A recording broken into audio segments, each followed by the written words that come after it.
Salut, salut! Je suis en pleine préparation des bagages pour le Sénégal. C'est la première fois de ma vie que je prépare tout ça à la dernière minute. Mes bagages souvent sont prêts même 2 semaines avant de partir. Tout est carré, plié, prêt. Et on part demain et du coup, je suis dans un stress pas possible.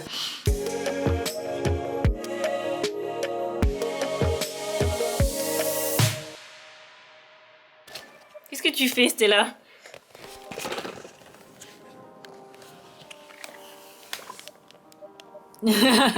Tu aides maman? Tu aides maman à préparer la valise? On a pris les billets la semaine dernière, donc juste 7 jours pour tout préparer. Entre les bookings des hôtels, sachant qu'on va faire un grand itinéraire, si on restait dans un Club Med, ça serait super simple quoi. Mais non, c'est pas le cas. Donc du coup, on va arriver à Dakar, on va faire quelques jours à Dakar. Ensuite, on va aller à Sali. Ensuite, après Sali, on va faire Sine Saloum. Juste après Sine Saloum, on va faire le désert de l'Ampoule. Puis le désert de l'Ampoule, on va faire Saint-Louis. Et après Saint-Louis, on va revenir directement à Dakar. On va faire également l'île de Gorée en plus. Donc voilà, bon bref, je vous raconterai ça plus tard. En attendant, je vais commencer à essayer de finir mes bagages.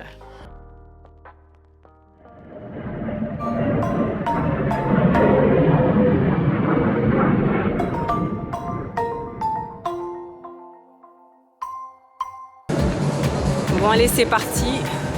On va monter les 198 escaliers du monument de la Renaissance que je vais vous montrer.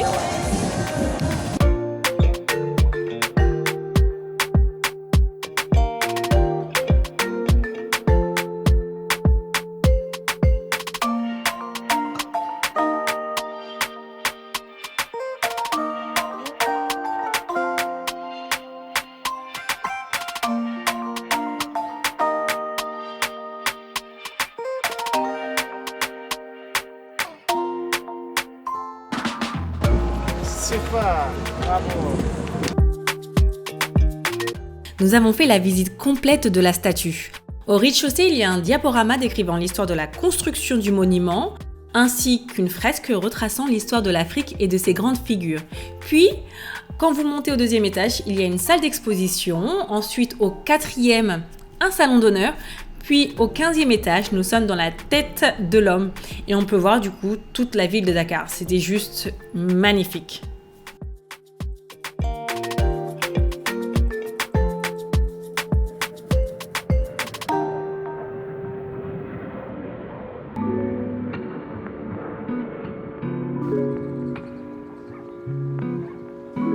Coucou Stella!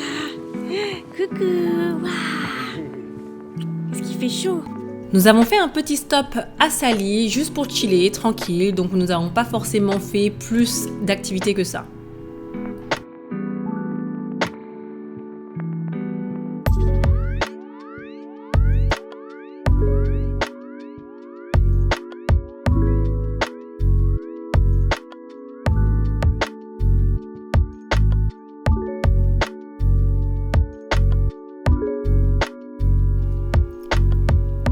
Pendant que nous étions à Sali, nous avons décidé de passer une demi-journée au lagoon de la Somone, qui est une réserve naturelle peuplée de nombreuses espèces d'oiseaux.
J'ai adoré Ciné Saloum.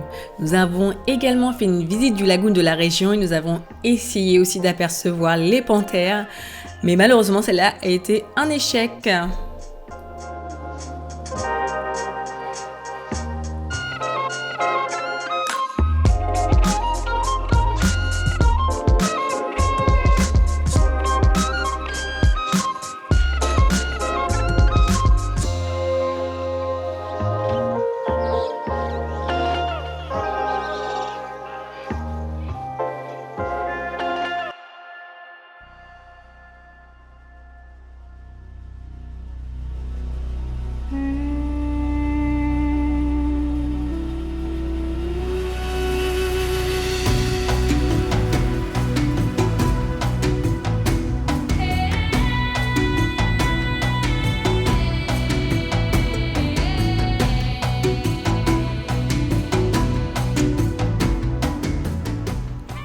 Si vous êtes de passage au Sénégal, vous devez venir au désert de Lompour.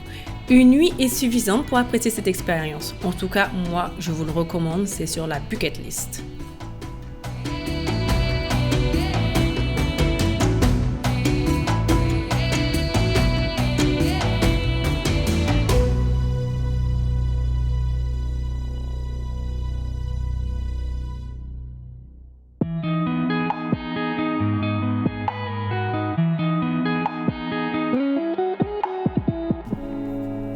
Saint-Louis a été ma ville préférée durant mon séjour au Sénégal. J'y ai appris tellement et je vous conseille de déposer vos bagages dans la maison d'hôte au fil du fleuve qui était une vraie bouffée d'oxygène.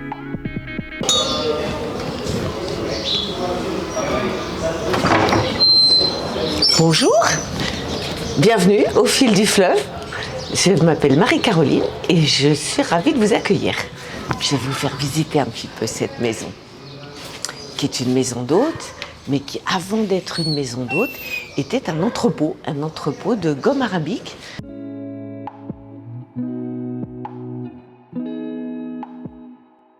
Alors je vous fais passer un petit peu au jardin, parce que c'est aussi une façon de mieux découvrir ce que sont ces maisons saint-louisiennes. Voilà. Donc ces maisons saint-louisiennes, comme celle-ci, on les appelle maisons à galeries. On les appelle aussi maisons signares, du nom qu'on donnait à ces femmes épouses de négociants. Donc on voit qu'elles sont construites sur 2 niveaux. Donc il y a un rez-de-chaussée qui était l'espace de travail et il y a à l'étage des galeries qui desservent les pièces d'habitation. Donc ça c'est très spécifique à Saint-Louis, de même que ces cours.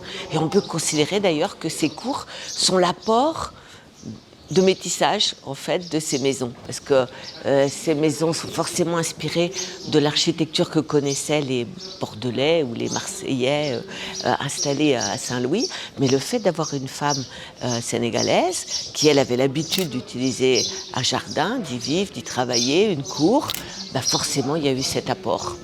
Donc ça, ce sont des maisons métisses. C'est peut-être pour ça que je m'y sens bien aussi, parce qu'elles reposent sur un mélange de cultures.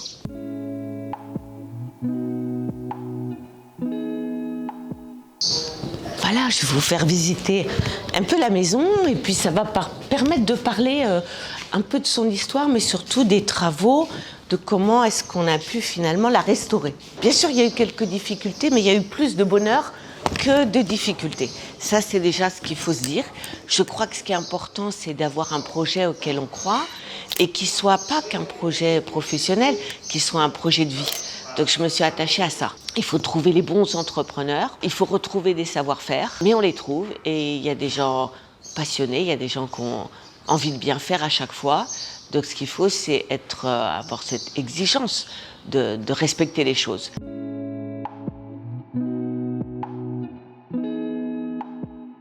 J'ai dessiné mes meubles, je suis partie à la recherche d'artisans locaux, tapissiers, ferronniers, et on a, avec les artisans locaux, conçu cette maison de la restauration à l'ameublement. Je me suis aussi attachée à identifier des artistes saint-louisiens ou sénégalais que j'aimais, de façon à pouvoir faire que cette maison ne soit pas une maison ancienne restaurée dans l'esprit de la nostalgie coloniale, mais au contraire, une maison ancienne qui montre une belle Afrique, qui montre un beau Sénégal, qui montre aussi que ça avance, que c'est vivant et que le patrimoine, c'est avant tout une marche vers le futur. Finalement, oui, on a des histoires qui peuvent paraître compliquées, qui sont souvent douloureuses, mais que finalement, c'est la sédimentation de toutes ces histoires qui va fertiliser, qui va faire un terreau sur lequel on va pouvoir avancer. Donc je ne suis pas pour les ruptures, je suis plus pour les choses qui s'accumulent et pour les passages.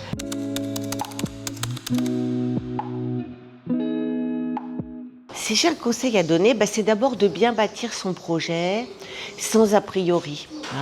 C'est pas différent. Entreprendre, que ce soit au nord, au sud, à l'est ou à l'ouest, il y a les mêmes clés de succès. Donc il faut savoir ce qu'on fait, avoir confiance en soi, connaître ses points forts et être conscient que ce ne sera pas toujours facile et qu'il faut du temps pour réussir et de la constance. Pour ceux qui reviennent ou qui, comme moi, viennent mais ont toute une histoire familiale avec le pays, je crois que souvent on peut aller trop vite en pensant qu'on connaît bien. On connaît bien parce qu'on a ce que les parents vous ont raconté, parce qu'on a les temps de vacances qu'on est venu passer ici. Mais on ne connaît pas si bien que ça. Et j'avoue qu'un des plus gros enrichissements, ça a été de mieux connaître une culture qui est partiellement la mienne en étant sur place, en écoutant. Ça n'a pas toujours été mon point fort dans la vie, l'écoute. Je crois que c'est un travail constant. Et peut-être que du coup, ça m'a obligée à écouter mieux.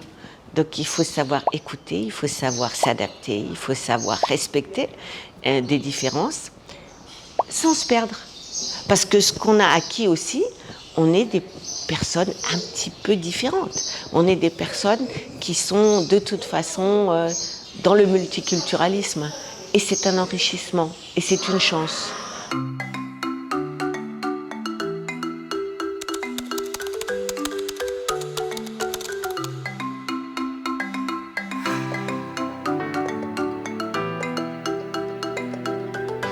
Ça, c'est du baobab.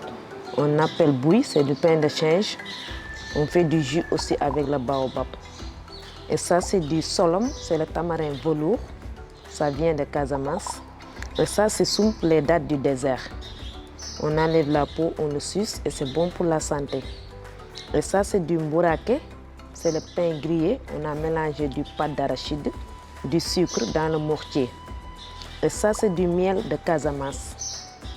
Et ça, c'est du mousli qu'on a préparé ici à la maison. Et ça, c'est l'ir, les petits noix de coco qui viennent du Mali. Et ça, c'est le houle. C'est du fruit qui vient de Casamance, c'est du poudre. Et ça, c'est du jujube. Ça vient de Fouta. Et vous avez aussi les pommes du Cayor. C'est le fruit comme ça qui vient de Casamance. Ça, c'est du moringa. On dit nebedaï en wolof, c'est riche en protéines et c'est bon pour la santé. Et ça, c'est du fromage de chèvre qui vient dans un village à côté qui s'appelle Guellar. Et ça, c'est du poivre de Céline. On appelle jar en wolof. On le met dans le café Touba. Ça, c'est des grains de moringa. Et ça, c'est le jus de moringa. Et ça, c'est le bissap rouge, les hibiscus, les feuilles. Et ça, c'est un fruit qui vient d'ici à Saint-Louis. On appelle guet toubab. Et ça, c'est les noix de coco qu'on a fait descendre ici dans notre maison avec le lait de coco. Et ça, c'est les dattes qui viennent d'ici à Saint-Louis. Il y a deux sortes de dattes ici à Saint-Louis, rouge et le jaune.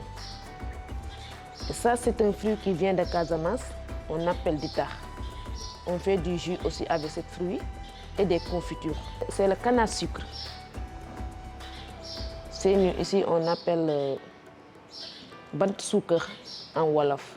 Et on a du jus local qu'on a fait ici dans notre maison. Ça, c'est du bissap rouge. Et ça, c'est du bissap blanc. Et ça, c'est du tamarin frais. Et ça, c'est le jus de ditar. Ça, c'est un fruit qui vient d'ici à Saint-Louis. On appelle ça poudre, c'est sucré. Et ça, c'est melon. Et ça, c'est des goyaves qui viennent d'ici à Saint-Louis. Et pamplemousse rose. Et papaye. Et des citrons. Et on a décoré avec des feuilles de menthe. Quelque chose que je reprends, où j'ai redécouvert ici, je dirais Niofar. Niofar, ça veut dire on est ensemble. Et finalement, ici, on le voit tous les jours. On peut le décliner de plein de façons. L'envie de passer des choses, l'envie de faire que les gens s'entendent. Il y a toujours l'envie d'une cohésion, l'envie de paix. Et je trouve ça très beau parce que de toute façon, on est obligé à un moment ou à un autre de faire la paix.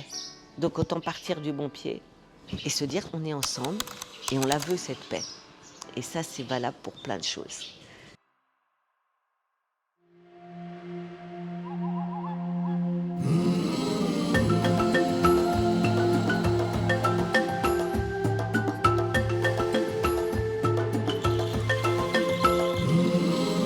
Baga, comme vous voyez, c'est des serpents comme les grands que vous voyez, c'est des serpents qui gardaient les forêts sacrées. Baga, ça vient de la Guinée. C'est un serpent baga, on appelle gardien de forêt sacrée. Parce que eux, avant, si tu viens pour voler quelque chose, souvent tu touches un bois, si tu le touches, ça devient un serpent. Ça aussi, c'était une canne d'initiation, mais peut-être avec le temps, il a coupé, il a manqué, mais tout ce qui compte, c'est le statut seulement que vous voyez. C'est une canne d'initiation, un sceptre. Dans les ethnies qu'on appelle les Sénoufos en Côte d'Ivoire, on trouve ce statut-là en Côte d'Ivoire. Il y a une bouche de crocodile, et puis une tête de mouton, et puis des yeux de vache. Parce qu'avant, c'était pour les chasseurs. S'il voulait viser quelque chose, il était obligé de porter ce masque-là. Parce qu'il y a des animaux qui sont des animaux génies. Tu le touches, et puis après, tu vas mourir. Donc il faut porter ce masque-là souvent pour la chasse. Ça, on l'appelle le Nimba, statue Nimba. Beaucoup le connaissent, on le trouve en Guinée. Parce qu'un couple qui ne peut pas faire d'enfants, ils sont obligés de porter ce masque-là pour danser avec ça. Et puis si on danse avec ça, souvent quelque temps, on dit que la femme va tomber en grosse. On l'appelle le Nimba. On trouve aussi des masques anciens, c'est comme ce qu'on dit, des masques d'initiation. L'initiation, ça consiste à savoir le secret de la tribu, le secret du génie, le secret des plantes. Parce que l'initiation, ça se fait dans les forêts sacrées pendant 7 ans. Et c'est les animistes qui font ça, pas des musulmans ni des chrétiens. Mais souvent, les animistes, avant de se convertir à l'islam ou au christianisme, tu es obligé de passer par la forêt sacrée, par l'initiation. Sinon, tu ne peux pas être un chef de village.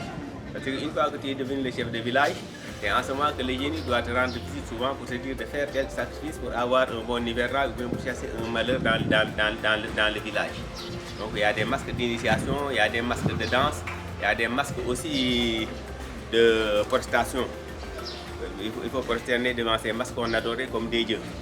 Souvent, ce sont des masques ou bien des statues comme ça que vous voyez. Ça, c'est des statues qu'on prenait comme ça représente une déesse. Celui que vous voyez, c'est un statue fétiche qu'on trouve vers le Congo avec les pointes. C'est un statut souvent qui sert souvent beaucoup par le jugement. Si quelqu'un il a fait quelque chose, on le juge envers ce statut-là. Ça aussi, c'est un statut Dogon que vous voyez, qu'on appelle la maternité. C'est un statut Dogon, ça nous venait du Mali. Comme je vous l'ai dit hier, ça c'est des bracelets de femmes signards. Les femmes signards sont les premières femmes qui étaient métissées avec les Européens. Donc je suis artiste peintre et c'est ça le nom de mon atelier. L'or dur. Parce que la base de mes peintures qui sont à l'intérieur, c'est ramassé dans la rue. Donc je donne une deuxième vie aux œuvres. Bienvenue dans l'atelier. Je fais 3 types d'art. Je fais du naïf, comme les toiles que vous voyez autour de vous. Je fais du surréalisme et de l'abstrait en même temps. Et je vais vous montrer ma toile favorite et je vais vous expliquer pourquoi c'est mon favori. Donc cette toile-là dénonce la situation des enfants de la rue au Sénégal. Ici, on les appelle les enfants talibés. Donc c'est des enfants qui proviennent dans les villages très loin du Sénégal, au nord du Sénégal. On les appelle les Peuls. Donc c'est les parents qui viennent les confier ici au maître coranique pour qu'ils apprennent le Coran. Et moi, depuis 2 ans, j'ai créé cet atelier, un atelier avec les enfants pour donner des cours de peinture. Donc tous les mercredis après-midi, j'ai une vingtaine d'enfants ici dans l'atelier pour faire des collages et du recyclage avec l'accord du maître. Et cette toile-là dénonce cette situation parce que les enfants qui sont dans la rue mangent et demandent de l'argent pour ramener au maître coranique qui les enseigne le Coran la nuit et très tôt le matin. Malheureusement, avec cet argent que le maître retire sur les enfants, le maître retourne au village pour prendre les filles, acheter les filles avec l'argent des garçons. Je dénonce la situation des enfants. Je ne veux plus qu'il y ait de talibés dans la rue, plus de mendicité, plus d'esclavage.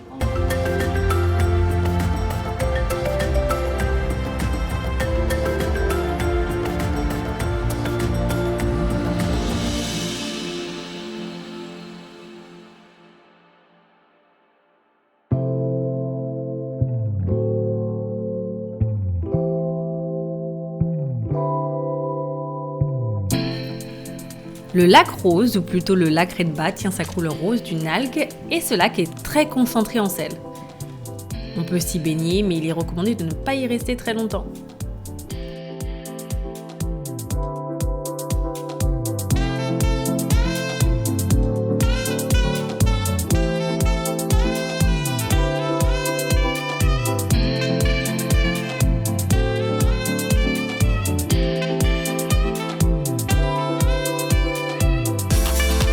Nous sommes rendus à l'île de Gorée pour une demi-journée où nous avons fait appel à un guide local qui a pu nous faire découvrir l'île, son histoire et sa culture.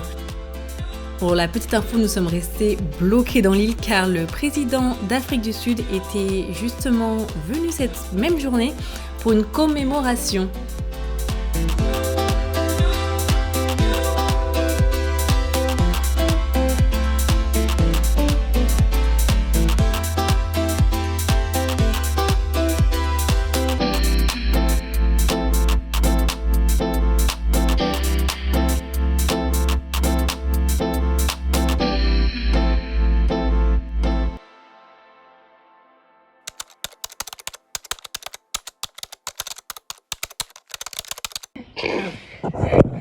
Andreas, are you ready for maybe baby number 2? Are you filming already? Yes, of course, otherwise it will not be funny. One sec, I need to read. Okay, stop. No, we need, let's make it real. Andreas, real. So, okay, I'm reading. They say, I don't remember, one sec. So after 3 minutes, What does it mean? two line is mean pregnant. Yeah. Are you happy? Yeah. Yeah. Pregnant again.